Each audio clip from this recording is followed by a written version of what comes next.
Je suis en plein démarrage de mon enseignement sur les apparitions de Medjugorje. Et c'est la première fois que je donne cet enseignement. Écoutez bien, il est filmé, hein. Vous pouvez le reprendre sur Internet. Bon, et bien ça y est, c'est parti pour une semaine avec le Seigneur, avec Marie, avec les anges, puisque on va évoquer les anges. Et puis surtout, c'est l'Esprit Saint qui va être l'acteur, le grand acteur dans nos cœurs. Et ce qui compte, c'est pas tellement ce que je vais vous dire, mais ce que l'Esprit Saint va nous dire. Hein. Je vais essayer de recevoir sa parole. Et puis, ce qu'il va commenter en vous.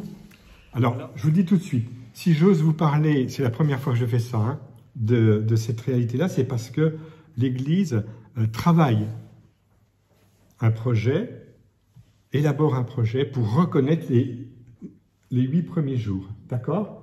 Donc, vous permettez que je m'appuie essentiellement sur ces 8 premiers jours pour pouvoir commencer mon enseignement sur les messages de la Gospa à Medjugorje. Et je mettrai sur Internet, et j'ai aucune peur, pas parce que je suis théologien spécialisé en mariologie et que je suis lié à l'Académie pontificale mariale internationale, que je dois me taire en attendant béatement que des décisions soient prises. Il faut que des théologiens accueillent ce créneau, hein, et puis comme au rugby, hein, il faut aller en avant. Donc moi je me permets de vous donner une parole que je reçois pour vous aujourd'hui à Medjugorje, en lien avec les demandes que vous m'avez faites, hein, durant cette présentation. Donc il y a la question du baptême qu'on devra aborder, la question du combat spirituel, et puis la question de l'adoration eucharistique et de la prière, à prier avec le cœur. Donc on a un beau programme, et ce matin je démarre avec cette approche. Alors, quand tout démarre le 24 juin 1981, nous sommes le jour de la fête de Jean-Baptiste. Vous sentez bien que pour parler d'un événement si important que celui-ci, il faut prendre le contexte. On nous en a parlé hier sur le plan géographique, historique, hein, avec cette résistance extraordinaire des chrétiens qui faisaient croire qu'ils avaient un oncle à la maison, et comme ça, durant plusieurs siècles, la présence religieuse franciscaine a perduré. C'est bien ça, hein? Bon. Et puis c'est un lieu où il y a eu beaucoup de martyrs, c'était évoqué. Le 24 juin, c'est Saint Jean-Baptiste. Or, Saint Jean-Baptiste, c'est celui qui, le premier, va recevoir l'effusion de l'Esprit Saint. Il va être immergé dans le cœur des échanges du Père et du Fils dans l'Esprit Saint. Il va vivre une Pentecôte dans le sein de sa maman, une véritable Pentecôte. Et ça, c'est extraordinaire, le 24 juin. Donc, nous sommes dans le contexte d'une Pentecôte. Or, ceux qui connaissent un petit peu, par exemple, certaines paroles du pape Jean XXIII ou Marthe de Robin, elle parlait d'une Pentecôte, une nouvelle Pentecôte. Vous êtes d'accord? Oui. Voilà. Alors, j'en ai la chair de poule quand je vous dis ça. Le 24 juin, c'est la Pentecôte de Jean-Baptiste qui s'exprime à travers son invitation à la conversion. Et c'est le spécialiste du combat spirituel, Jean-Baptiste. Et oui, parce qu'il a de qui tenir avec son papa, hein, qui a vécu un gros combat spirituel, puisqu'il a perdu la voix quand l'ange lui annonce la bonne nouvelle, hein, par son manque de foi. Il perd tous ses moyens. Et puis, lui-même, il va vivre un combat spirituel parce qu'il a reçu une parole de bénédiction, une prophétie, au moment de sa naissance, qui a été donnée par son papa. Et cette prophétie va le travailler pour inviter le peuple à recevoir le Messie, à vivre la conversion.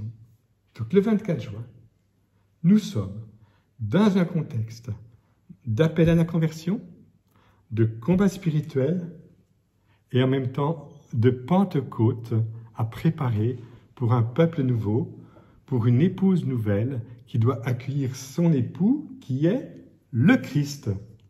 Il faut qu'il croisse et que je diminue, dit Saint Jean-Baptiste. Et il va témoigner jusqu'au martyr. c'est ce jour-là que Marie va se manifester. Dans d'autres endroits, à Kibéo, elle va choisir eh bien, le moment de l'apparition à la rue du Bac. Donc la rue du Bac, c'est également un lieu de manifestation de Marie, hein, au mois de novembre. Et puis c'est aussi l'appel à la conversion et le message de Saint Jean-Baptiste donné dans les lectures de l'Avent qui préparent à Noël.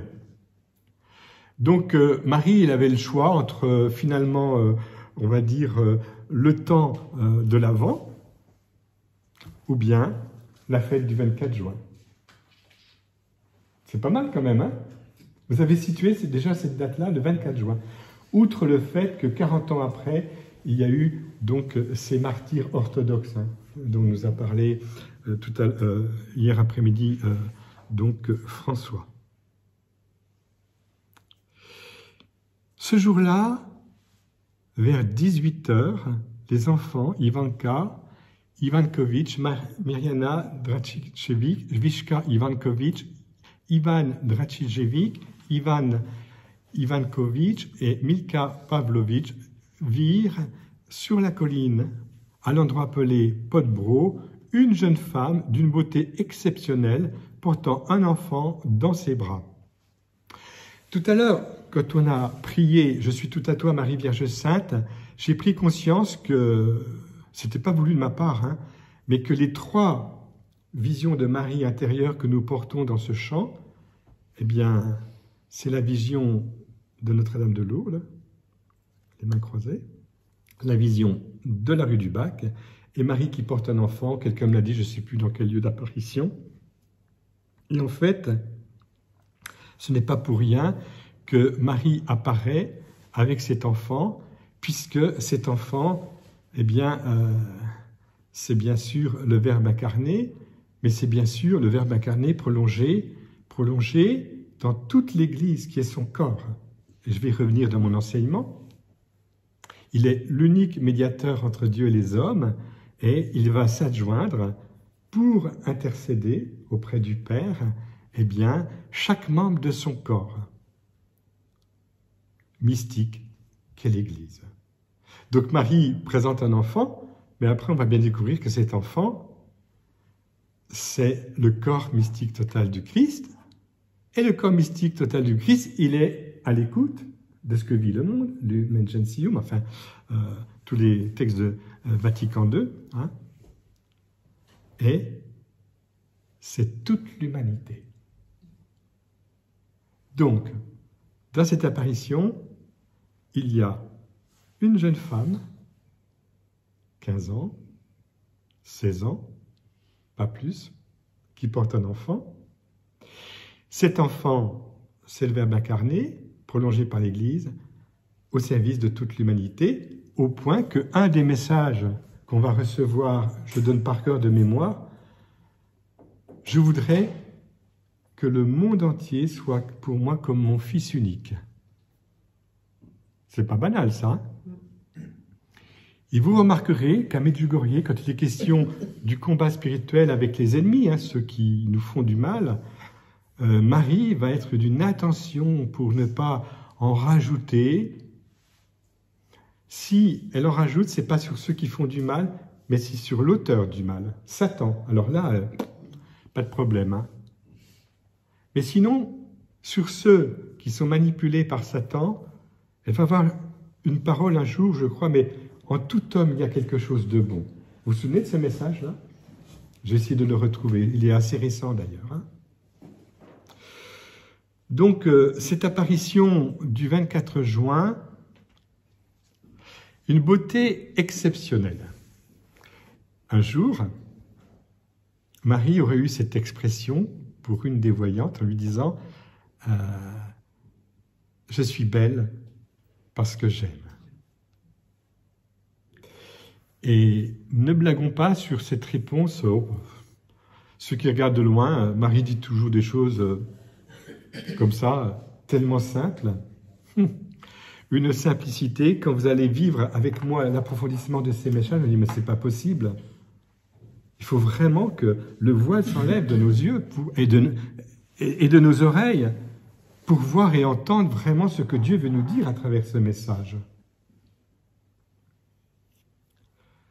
Une beauté exceptionnelle, c'est pour chacun d'entre nous. Chacun est beau dans le regard de Dieu.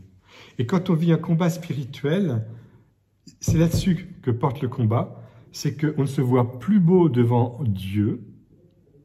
Quelque part, on se juge, quoi. On se cache du regard de Dieu. Et puis surtout, avec le prochain, comme moi je ne m'accueille pas dans ce qui fait mal, dans ce qui altère ma beauté, eh bien, j'aurais du mal aussi à chercher la beauté, la source vive qui est dans le cœur de mon prochain. C'est concret, hein? Dans une tension qu'on a en communauté où quelqu'un ne communique pas du tout, mais qu'il exerce un ministère magnifique, le Seigneur te dit, mais prie pour lui et bénis-le dans son ministère, pour qu'il y ait une fécondité dans son ministère, parce que je lui ai confié, hein, il est une pierre vivante de l'Église, un talent. Et même si sur le plan de la sensibilité, ça ne passe pas du tout entre nous, ah ben le bon Dieu, lui, il se charge de bénir mon prochain à travers mon intercession. Et lui, il est loin de se douter que le confrère avec qui il n'adressera jamais la parole, eh bien, c'est lui que Dieu a choisi pour le bénir. Eh bien, c'est fort, hein, ces choses-là. Hein. C'est concret. Hein. Le combat spirituel, c'est l'occasion pour nous de profiter d'un accrochage, ça passe mal, pour pouvoir, grâce à cet ancrage extrêmement pénible, douloureux, pesant, qui dure tous les jours, eh bien, aider Jésus à porter le monde dans la transformation de ce monde, parce que sans moi, il ne peut rien faire. Et si moi, je me bats pour accueillir mon prochain, pour l'aimer, pour le voir dans sa beauté, au-delà de ce qu'il est aujourd'hui, eh bien, le Seigneur, il accomplit son œuvre de rédemption. Donc, je suis co-rédempteur avec le Christ. Et l'Église est co-rédemptrice. Ah oui, mais je vais le dire franchement, hein. Et l'Église est co-médiatrice. Ah oui. Et l'Église est avocate. Mais bien sûr. Père, quand est-ce que l'Église va en faire déclarer le dogme de Marie co-médiatrice Écoutez, laissez le Seigneur conduire la révélation sur cet enseignement que l'Église doit donner un jour. C'est par l'Église qu'on découvrira que, étant médiatrice, co-médiatrice avec le médiateur unique, co-rédemptrice avec l'unique rédempteur de l'homme, et avocate avec le Christ et l'Esprit Saint, évidemment, l'avocat, eh bien, l'Église a comme modèle Marie la Mère, et c'était la première qui vit ces trois grâces. Alors on me dit, oui, mais enfin, Père Jean-Louis, les protestants, écoutez, laissez tomber ceux qui protestent. Parce que la parole, on la lit à des degrés très profonds. Est-ce que vraiment vous faites partie du corps du Christ par votre baptême? Oui. Est-ce que vraiment vous êtes un membre du corps du Christ? Oui. Est-ce que vraiment Jésus prolonge sa présence à travers vous dans le monde? Oui. Est-ce que vraiment Jésus est rédempteur dans le monde, médiateur dans le monde avec vous? Oui. Est-ce qu'il prend la défense? Oui. Eh bien alors, Jésus veut prolonger et s'associer à sa médiation et à sa rédemption et à sa prise de défense de l'humanité, les membres de son corps.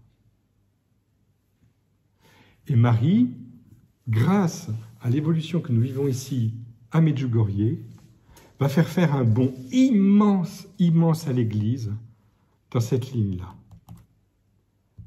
Et après, ça viendra de source, il n'y aura plus de discussion après, quand on aura compris que l'Église doit être fière de ce qu'elle est. Elle est l'épouse du Christ. Elle est sainte et immaculée dans la pensée éternelle d'amour de Dieu, comme moi, je vois saint et immaculé dans l'amour mon prochain, qui vit peut-être dans le péché, sans pouvoir le juger, et à côté de la loi de Dieu. Parce que c'est sa vocation d'éternité. Dans l'éternité, nous serons tous saints et immaculés dans l'amour. Le combat spirituel, c'est de dire non à ce que je perçois, et oui à ce que j'envisage de l'avenir de mon prochain et de mon propre avenir. Mais ça, c'est fondamental. Et il y a tout ce jeu de la lumière des ténèbres, de cette descente et puis de cette remontée, n'est-ce pas? Donc Marie apparaît dans sa beauté exceptionnelle, portant un enfant dans ses bras. Elle ne leur dit rien. Et ce silence de Marie me renvoie à la Genèse. Au début, il n'y a rien. C'est le chaos, c'est le tohu-bohu. Il faut bien que ce silence de Dieu face au drame du monde actuel soit rompu par une parole, une prise de parole. Et cette prise de parole, elle va consister à dire le bien, c'est le bien, le mal, c'est le mal. Mais que plus profondément, au plus profond du cœur de l'homme, qui vit des drames intérieurs, il y a la beauté que Dieu a déposée en lui parce qu'il est habité par la Trinité Sainte. Tout homme est habité par la Trinité Sainte. Et si c'est silencieux en lui, ça ne veut pas dire qu'un jour ça ne prendra pas la parole. Et si tu affirmes de ta bouche que Jésus est Seigneur, si tu crois du fond du cœur, tu seras sauvé. Donc ce silence de Marie, il est en communion au silence de toute l'humanité, au silence de Dieu lui-même qui veut se cacher derrière sa création et qui veut organiser un monde cohérent, un monde nouveau, partant de ce monde intérieur qui est le mien, de mon monde personnel. Vous saisissez ça? C'est énorme, hein? La toute première apparition, paf, Marie donne le cadre. Et elle leur fit signe de la main de s'approcher. Nous avons tous les livres de la sagesse, et puis la reprise par l'Évangile. Celui qui veut qu'on s'approche de lui, qui vienne à moi, qu'il boive, celui qui croit en moi. Donne-moi à boire à la Samaritaine, sur la croix, j'ai soif, ça a bouleversé Sainte Mère Thérèse de Calcutta, ça a déclenché sa vocation, la vocation de milliers de petits frères et petites sœurs de la charité. Et en fait, ce monde intérieur qui est en moi, c'est le lieu essentiel de la transformation, de la nouvelle donne pour remporter la victoire concrète sur ce qui se vit tout à fait aujourd'hui.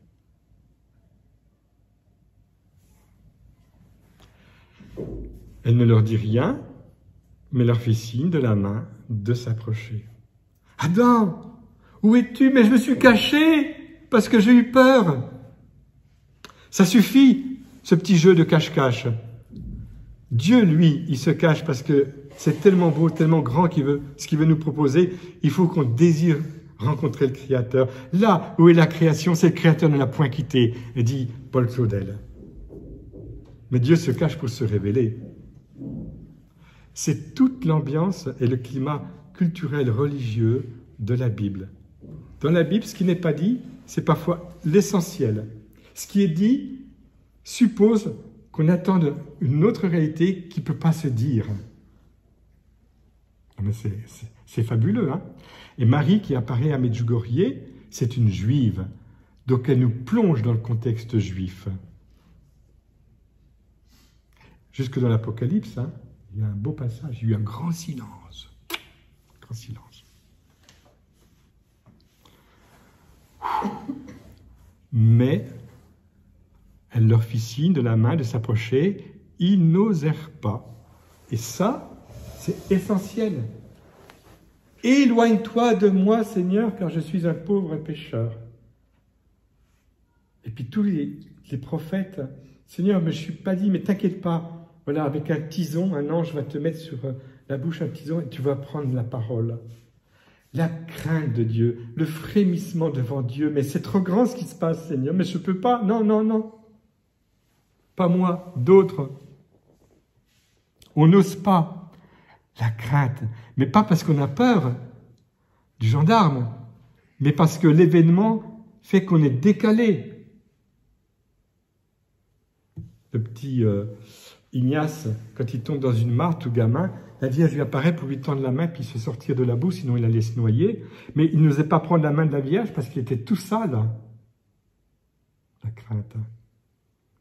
Et les enfants, on ne nous le dit pas, mais ils n'étaient pas des top du top, hein, ce n'étaient pas des Carlo Acutis. Hein.